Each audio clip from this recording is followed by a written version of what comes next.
Udah, kita lanjutkan. Oke, jadi dalam tabel ini tabel transportasi sudah mencakup tentang biaya-biaya yang harus dikorbankan masing-masing rute dan juga kendala-kendalanya.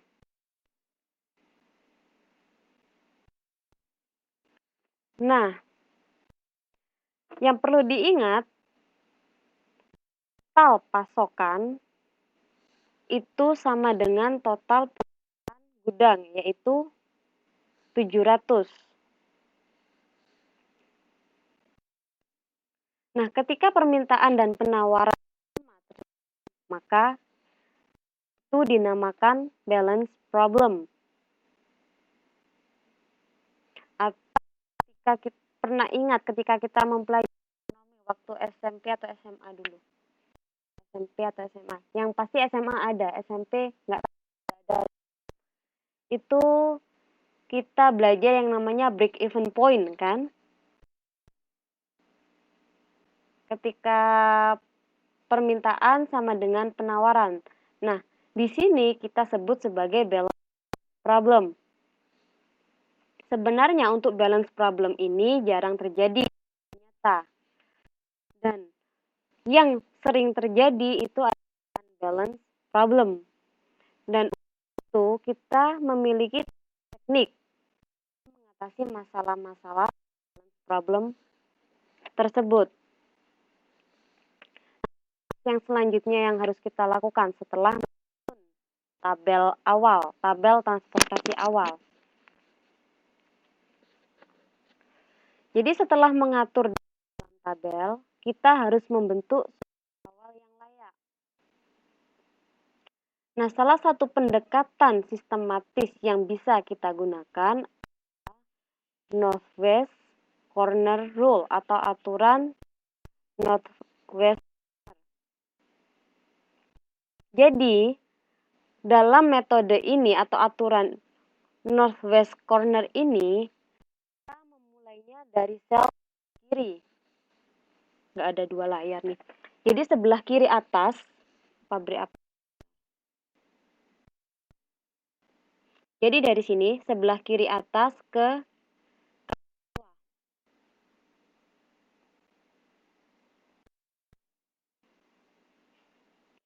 Dari sel kiri atas, dimulai dari sel kiri atas dan alokasikan unit untuk rute pengiriman sebagai berikut. Jadi dari kiri atas menurun ke kanan bawah, yaitu dengan yang pertama kita harus menghabiskan terlebih dahulu pasokan atau kapasitas pabrik dari setiap baris sebelum pindah ke baris berikutnya. Jadi kita harus atur dulu dari yang paling atas kemudian ke bawah. Yang kedua, kita harus menghabiskan persyaratan permintaan setiap sebelum pindah ke kanan atau ke kolom berikut. Nah, yang terakhir harus memeriksa semua penawaran dan persyaratan terpenuhi. Nah, dalam masalah ini kita harus melakukan 5 langkah dalam membuat tugas pengiriman awal.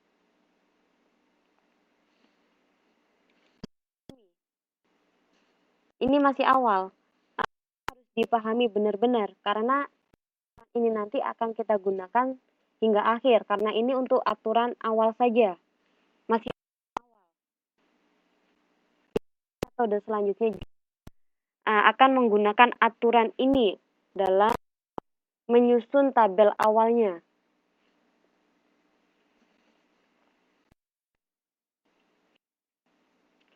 Oke, langkah pertama dari sudut kiri atas kita mendapatkan 100 unit dari Des Moines Albuquerque.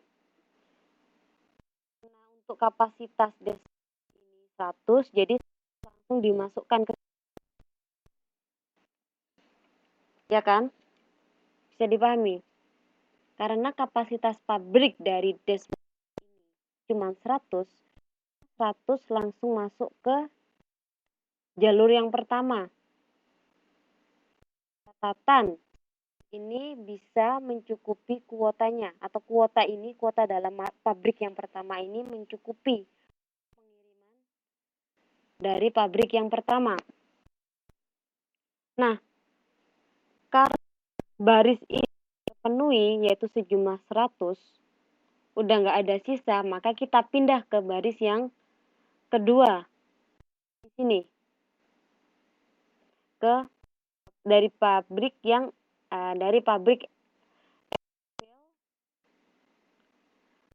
300 unit atau memproduksi 300 unit. Nah, dalam gudang Albuquerque atau gudang A, B, C, pabrik D, E, F ya. Dalam gudang ini karena kapasitasnya 300 sedangkan sudah diisi 100, maka pabrik E bisa mengirimkan 200 unit ke gudang A. Dari sini bisa dipahami, ini masih awal. Kalau belum bisa, akan saya ulangi. Silakan ditanyakan.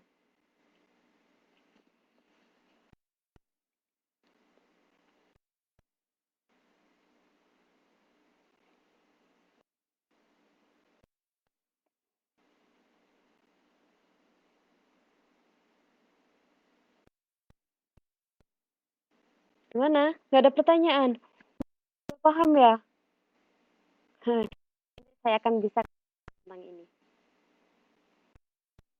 Oke, saya lanjutkan jika memang tidak ada pertanyaan.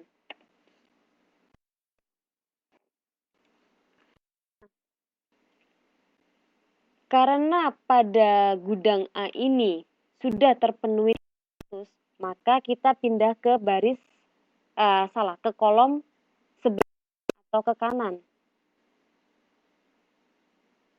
Glodak. Jangan gitu. Kalau memang ada yang silakan ditanyakan. Nanti UAS nggak bisa.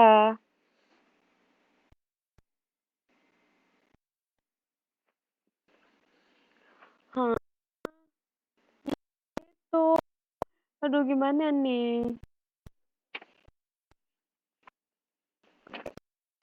Yaudah, nanti di videonya diputar kembali. Mungkin lebih jelas.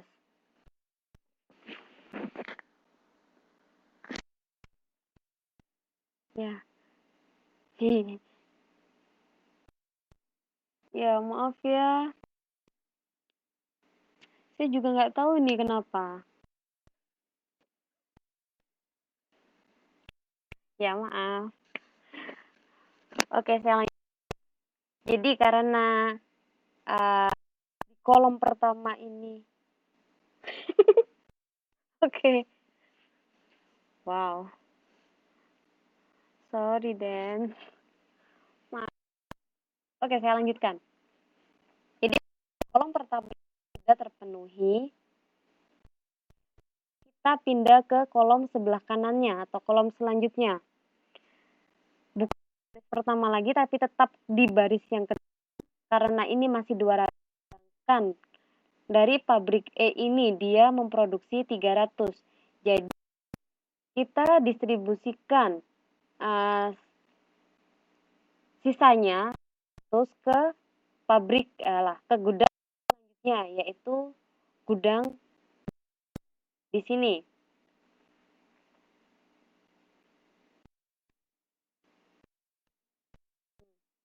Jadi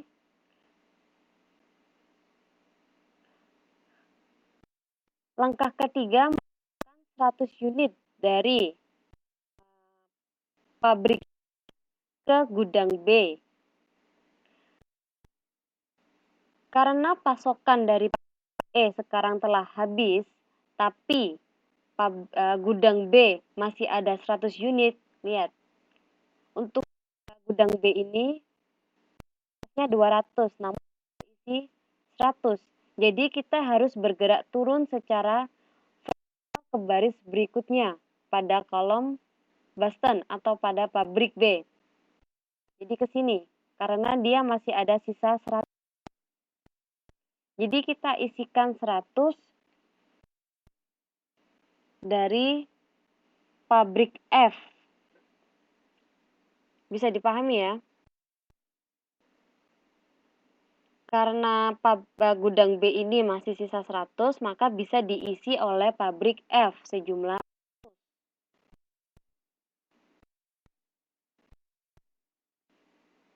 Nah, setelah kita masukkan 100 unit di pabrik F ke gudang B, ini sudah memenuhi permintaan gudang B dan pabrik F memiliki 200 unit yang tersisa. Dia memproduksi sebanyak 300. Jadi jumlah 200 unit gerak ke sebelah kanan lagi, yaitu ke gudang C. Karena pabrik F 200 dan kapasitas gudang C ini juga 200, maka kita akan di 200.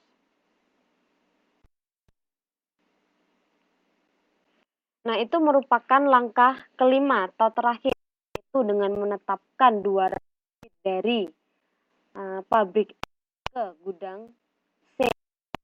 Nah, langkah terakhir ini itu menghabiskan pasokan dari gudang F, permintaan pabrik F ke gudang C. Jadi, jadwal pengiriman awal selesai. Dengan aturan corner. Bisa dipahami caranya? Ini cara pertama. Penetapan tabelasi awal. Jadi bergerak dari atas ke bawah.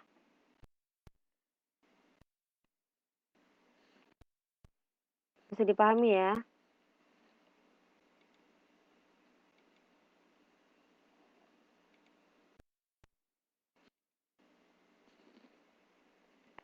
Nah, oleh karena itu kita bisa langsung menghitung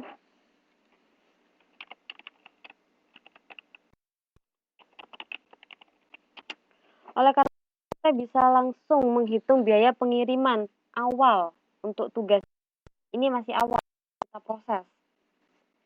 Jadi dengan pendistribusian semacam ini kita harus mengeluarkan biaya banyak 4.200, yaitu dengan mengirimkan 100 unit ke gudang A yang per unit cost-nya adalah $5 sehingga cost-nya 500. Juga dari Big A gudang A sebanyak 200 unit dengan per unit $8 sehingga untuk total cost-nya $1.600. Dan hingga dari yang terakhir ini pabrik F ke gudang ada pengiriman 200 unit dengan per unit cost-nya $1 sehingga untuk total cost-nya $1.000 sehingga semua cost ini menjadi $4.200. Jadi dalam pengembangan solusi awal menggunakan aturan corner ini, perusahaan harus mengeluarkan $4.200. Sebenarnya solusi ini sudah layak. Namun kita tidak hanya membutuhkan solusi yang layak, melainkan juga solusi yang optimal, yaitu solusi yang meminimalkan biaya.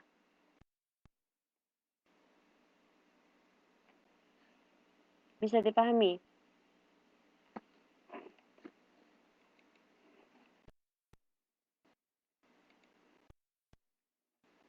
Nah, untuk menemukan solusi yang optimal, bukan hanya solusi layak, ini sudah layak ya. Setelah mencari solusi layak, kita harus mencari solusi optimal. Nah, untuk mendapatkan solusi yang optimal, kita menggunakan metode yang lain lagi atau metode yang berbeda.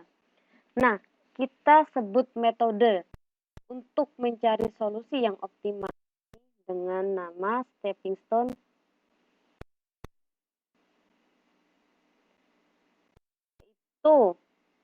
atau bahasa Indonesianya metode batu loncatan yang merupakan teknik berulang untuk dari solusi layak awal untuk solusi layak yang optimal. Jadi